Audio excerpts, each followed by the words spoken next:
Sebelum kalian memilih Anies Baswedan sebagai capres untuk maju di Pilpres 2024 nanti, Mimin mau flashback singkat nih tentang rekam jejak capres yang satu ini. Anies Baswedan lahir pada tanggal 7 Mei 1969 di Kuningan, Jawa Barat. Beliau pernah menjabat sebagai Rektor Universitas Paramadina selama kurang lebih 8 tahun, di usianya yang masih sangat muda yaitu 38 tahun. Beliau juga menggagas gerakan Indonesia Mengajar.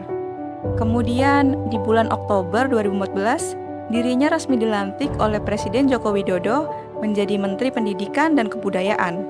Namun, jabatannya dicopot 2 tahun kemudian. Dan alasan pencopotan jabatan Anies Baswedan dari menteri sampai saat ini pun belum jelas kenapa. Ada yang bilang sih karena adanya ketidakcocokan antara pribadi Anies Baswedan dengan Presiden Joko Widodo. Lalu ada pihak yang mengaitkan pemecatan Anies Baswedan terkait dengan tongkat cakra milik Pangeran Diponegoro. Tongkat komando Pangeran Diponegoro ini sempat dirampas Belanda pada masa peperangan, dan pemerintah Belanda mengembalikan tongkat tersebut kepada pemerintah Indonesia. Nah, isu yang beredar, Presiden Jokowi lah yang seharusnya menerima tongkat tersebut. Akan tetapi, Anies Baswedan yang saat itu menjabat sebagai menteri yang mewakili pemerintah Republik Indonesia. Kemarahan Jokowi disebut-sebut berawal dari sini dan berujung pemecatan Anies Baswedan dari jabatan Mendikbud.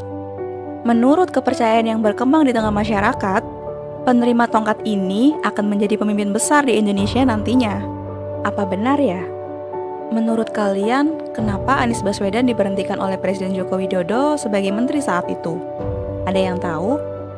Selain pernah menjadi rektor dan menteri, Anies Baswedan juga memenangkan Pilkada 2017 sebagai gubernur dan berpasangan dengan Sandiaga Uno saat itu.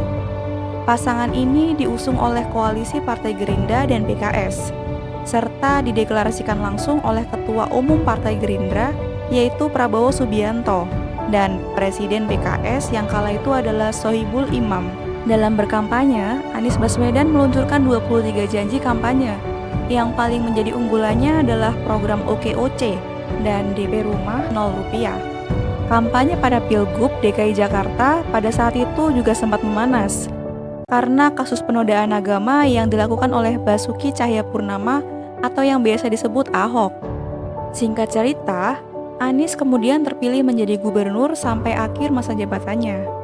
Kemudian, pada 23 Oktober 2022, Anies Baswedan secara resmi didukung oleh Partai Nasdem untuk menjadi capres. Yang dimana kita tahu bahwa Partai Nasdem adalah partai yang sangat mendukung penuh pemerintahan Presiden Jokowi. Dan Anies Baswedan menurut banyak orang adalah antitesis atau bertentangan dengan Presiden Joko Widodo.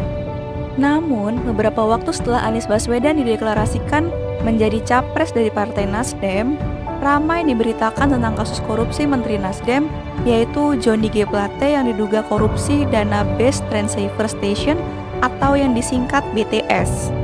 Dan setelah admin membuat video ini, Johnny G. Plate sudah divonis 15 tahun penjara, gengs. Dari sini kita bisa mengambil pelajaran bahwa untuk menjadi pemimpin yang hebat pasti banyak sekali rintangan. Intinya, harus terus berusaha dan menjadi orang yang hebat dan berguna. Gimana menurut kalian, guys? Komen di bawah.